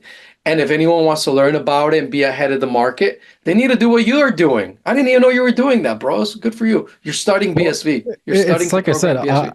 I was a paramedic before the pandemic started, and then for speaking out against the narrative there, I burned a lot of bridges in that time. I was quite aggressive in calling out what I saw as just like a complete injustice, taking away people's fundamental human rights over an exaggerated risk and an exaggerated threat. And then everything that happened with forcing people to take the vaccines, I was very outspoken against those things, and I was censored heavily for it. I mean, my wife and I had a son at that time, so I couldn't do it as publicly and as loudly as I would have liked to, which just made me even more upset. And I was very angry for a long time. So I feel like I don't ever want that sort of circumstance. I don't want those sort of things to happen where I feel like I need to say something and I can't do it. Um, so yeah, I don't ever want to have to repeat that. Um, Good for you, I bro. want to be as loud and outspoken as I can where I see some sort of injustice happening. So Love it, man. That's beautiful. I want to yeah, have you out in Acapulco. I wanted to go. I've been meaning to go a Come few out. times. Come Yeah. out. So you're coming out this one. We'll see you there. Is didn't it just pass, February. or wasn't there one in We had like one in we had Anarchapulco, Europe, Liberpulco in Liberland. It yeah, was Lieberland, awesome. yeah. That was cool. It was cool. We just had one. It was a lot of fun. Um, I'll give you, dude, guys. I learned from some bad. I go there and I geek out with the health and wellness people, Yeah, that's my crowd. I love that sort of bro. stuff. I was always into alternative health treatment stuff, so it's something I'm quite knowledgeable in. If we ever have any problems, I love alternative treatments, natural treatments, and You a good fusion of it. There's certain cases where pharmaceuticals are what you need. I feel like you should know sort of a little bit of everything. I'm also quite distrusting of the pharmaceutical industry, so I kind of would rather use them as a last resort, but there are certain ailments where you kind of need a pharmaceutical treatment. So so you want to hear as an item of testimony? last resort or necessity. Sorry? You want to hear testimony? Sure. So one of our speakers there was David Avocado Wolf, a badass like dude who does health stuff. Like Yeah, I know who he is. he's awesome, dude. And I was talking to him and he was all about parasites, Raph. Parasites, the fucking government is a parasite. Blah blah blah. Parasite. And and he's like, parasites live off of you, and you don't know that they're there. But when you get rid of them, you know like it's you do this, do that. So I did the cleanses. Yep. You got more energy now, right? Let me explain what happened, bro. I woke up 3 days ago, like all my obliques and my abs had woken up from the matrix, bro. Yeah. And it was all hurting. Like I had just done like 500 sit-ups. And since then, dude, all of my core has been activated. Um, and I was talking to my cousin about it, and he's like, bro, you had inflammation, bro. That's what it Yep. was. You weren't Yeah. using your muscles because your lining, whatever inside was maybe you Systemic had inflammation. Yeah. It's something that people will systemic often inflammation, man. suffer from chronically without even realizing it. I Um, had it because I yeah. remember I had a tummy, bro. I had a gut, and I'm like, why do I have a beer belly? I don't drink beer, man. Like, what the fuck? I don't. And I did the cleanse, and wow, bro. Energy is through the roof. I feel like I'm 14 playing soccer again. Yeah. Um, yeah, I feel That's actually, incredible. it's so common that people, it should be standard medical advice to do a parasite cleanse fairly routinely. And unfortunately, the generic medical advice that people get, the standard medical advice, is not very good, and it's to protect certain interests. Yeah, So and it's something that people really need to work on because it's part of the control system where people like Aldous 100%. Huxley warned about this, like back in the 30s, 1930s, that there would become all these different there would be all these different mechanisms to rob people of their capacity to think clearly. And systemic inflammation is one of those where people just have this brain fog. Uh, Hmm. and like if you're not healthy and confident, it's just hard to do certain things. And we've got environmental toxins. You see people like RFK in the States talking about this now that you have this like ultra processed food, environmental toxins, pharmaceuticals, all pretty much contributing to this systemic inflammation that people suffer from chronically now. And it's part of the reason I think it's so hard to reason with certain people and to just explain to them how things work is just because they've got this mental fog from systemic Like, inflammation. bro, you nailed it when you said the word mental fog. Like right away, I'm like, bingo, bingo, bingo. Like it literally Yeah. felt like a cloud was moved, bro. Like I could Yeah. finally like. I think one of It's the almost real I'm surprised upsides, at how much energy I have at this moment. yeah, I'm surprised how much energy I have. yeah, it's something that it's It's probably the shocking. one It's almost really like, good whoa, thing I from the have this much pandemic. energy. Wow. Yeah, I think the one good thing from the pandemic is that it brought an awareness of that to a lot of people. The people who were like, "Why can't we take ivermectin?" My doctor's saying that it seems to be working.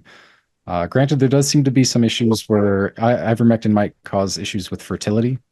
Um, so it's something people should also be aware of. But people started taking these antiparasitics and finding that it was alleviating other health problems that they were suffering from, or it just improved their general health. And it's because it's something that's gone undertreated and untreated largely, so that people could be sold things that mask their symptoms instead. So I had one of the parts of the treatment is a pill that David has along with his crew that they created. There's three ingredients in it. It's a mixture of CBD, ivermectin, and something else. Okay. It's bomb, dude. Yeah, Then there's different protocols for doing parasite cleanses, but people seem to get a lot of benefit out of them. I never expected this. Like I'm blown away. And yeah, I think that the noise you see on like crypto Twitter and the noise of misinformation and the noise of censorship is parasitic as well. So I'm happy that we were, that we talked about something that, although it may be uncomfortable for people, like if you and I could have talked about so many things during this conversation.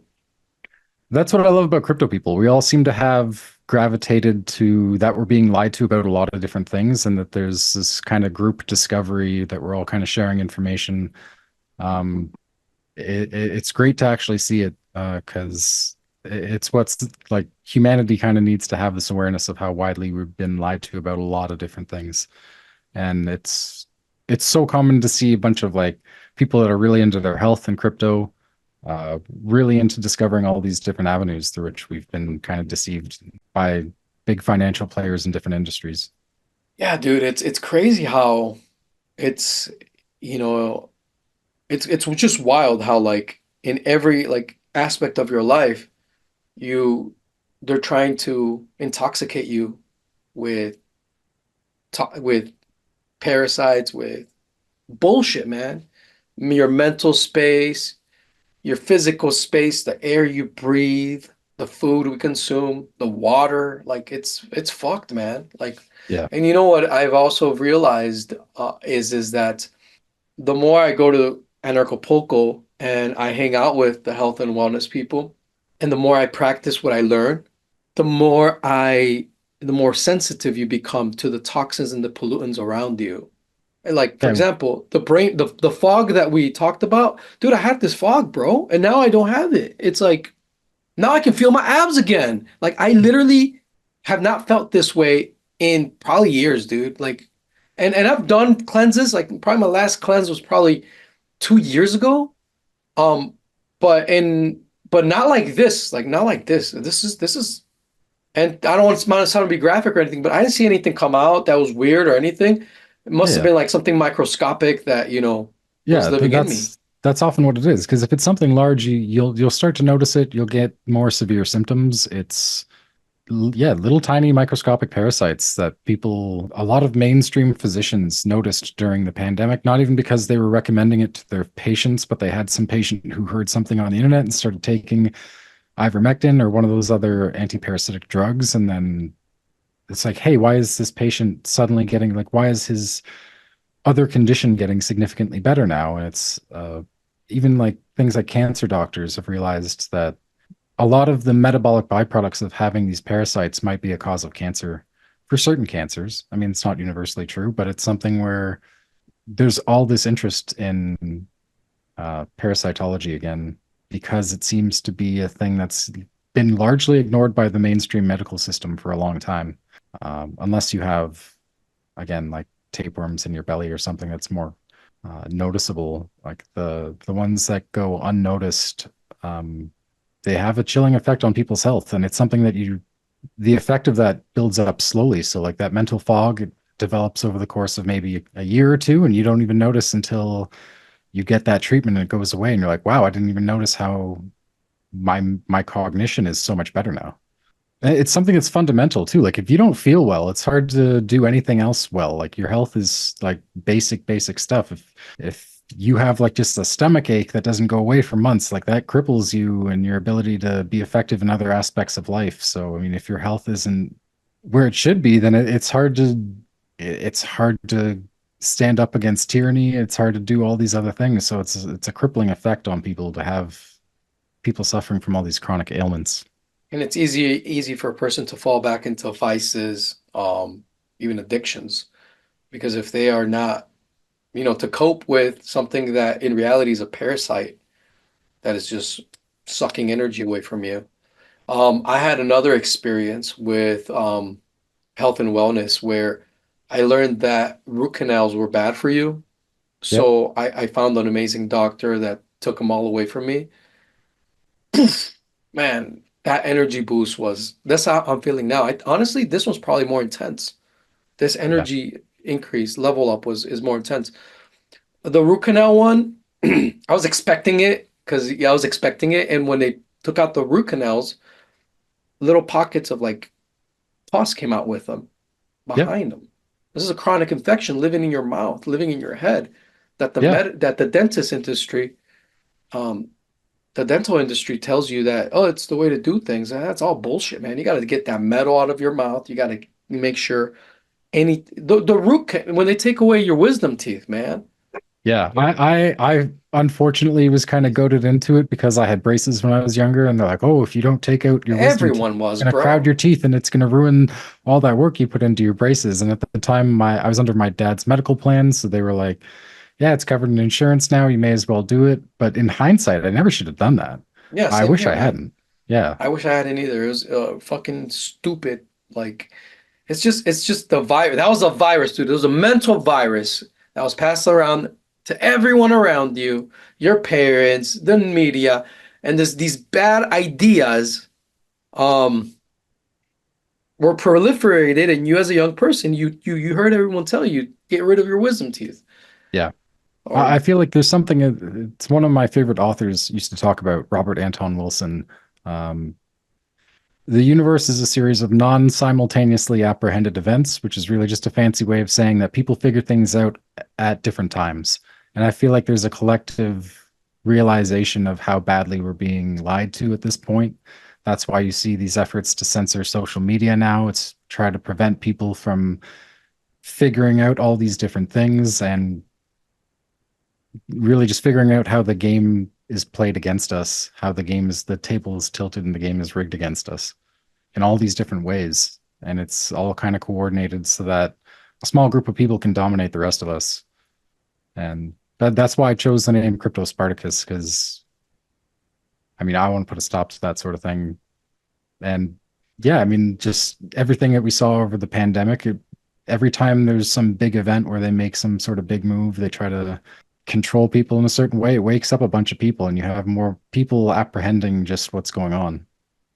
right on, man. We've been talking for a little while now. I'm gonna have No, to for sure. cut soon. No, this is what I was gonna say, dude.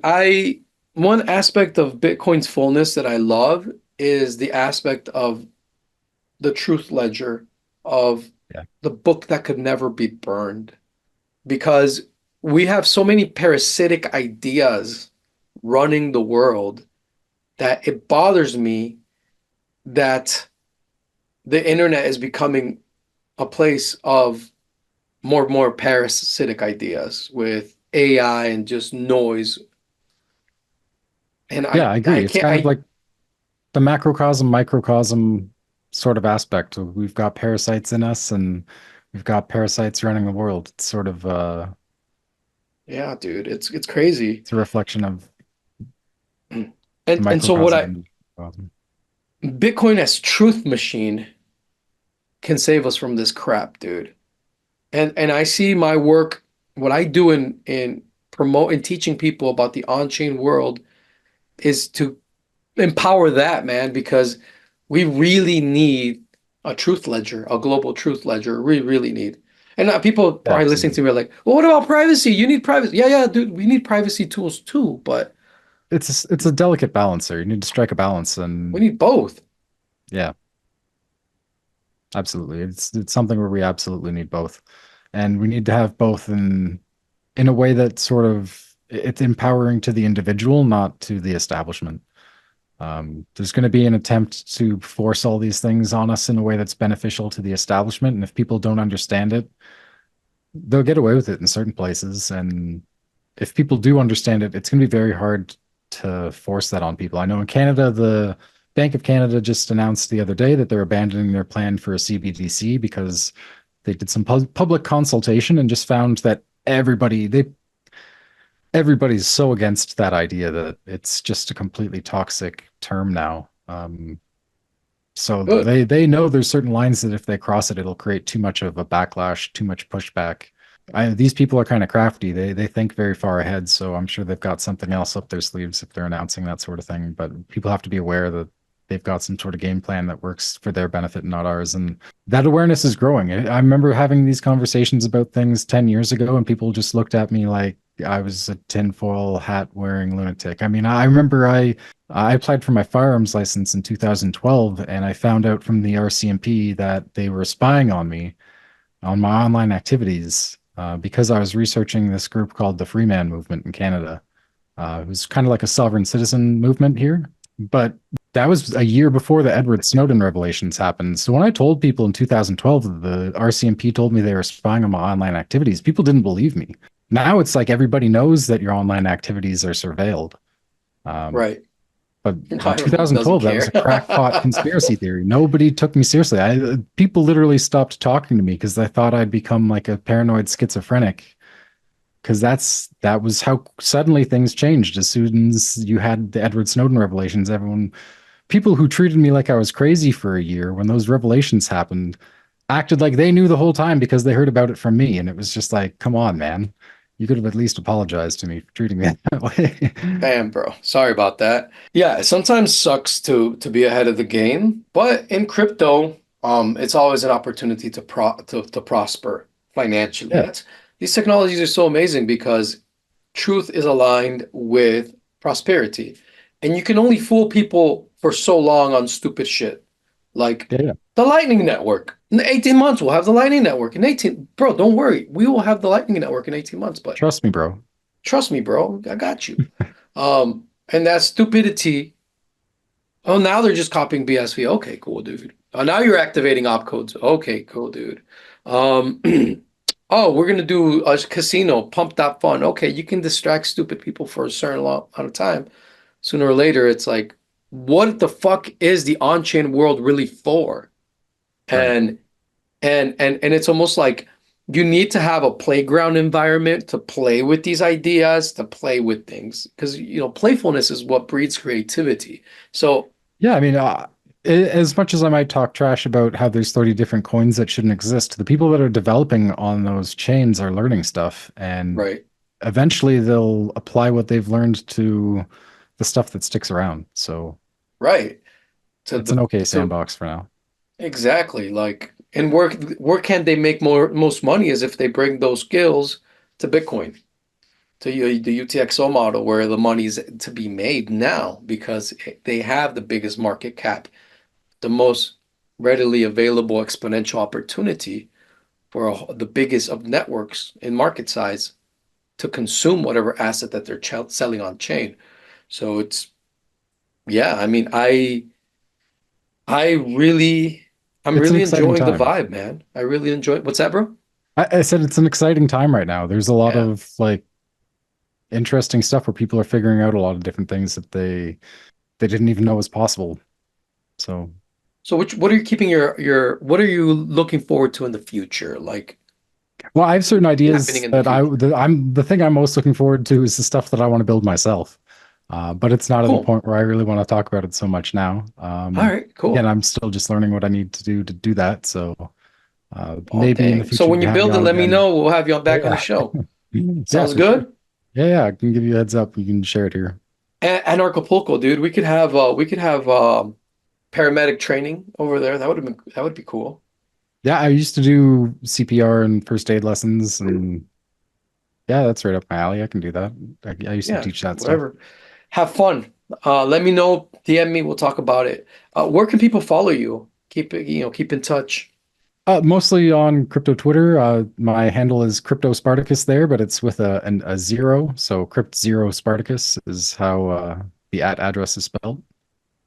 I can just imagine people like, fuck, you did another show on BSV.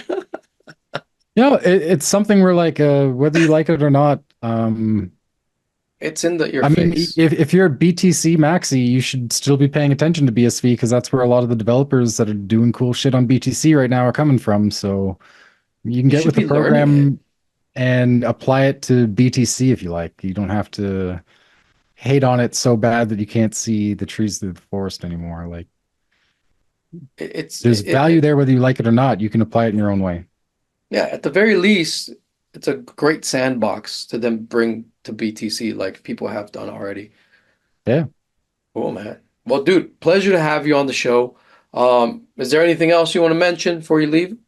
No, I don't think so. I mean, we talked about a lot of different things. I kind of figured it'd go in that direction. So, Cool, man. All right, guys. Well, thank you for watching. Hit the subscribe button. Follow Crypto Spartacus. Follow the Crypto Vigilante. oh, my YouTube channel too, I guess. It's the same Oh name. yeah, Crypto Spartacus YouTube channel. And Yeah. yeah, obviously nothing we said was financial advice. We're just talking about open source technology that we love. Peace, love, anarchy. Now we are dealing with a possible world war. Some will say we are already in a world war. My condolences and prayers go out to everyone suffering under tyranny. It really sucks. I'm really sorry. But it seems as if people are starting to wake up regarding crypto more and more each day. And so it's in the description right here to read where we give our secret sauce and what we teach our subscribers because things are just that bad. You know, everyone needs this information. People need to know about sound cryptocurrencies that are actually private by default and to know how to properly use crypto.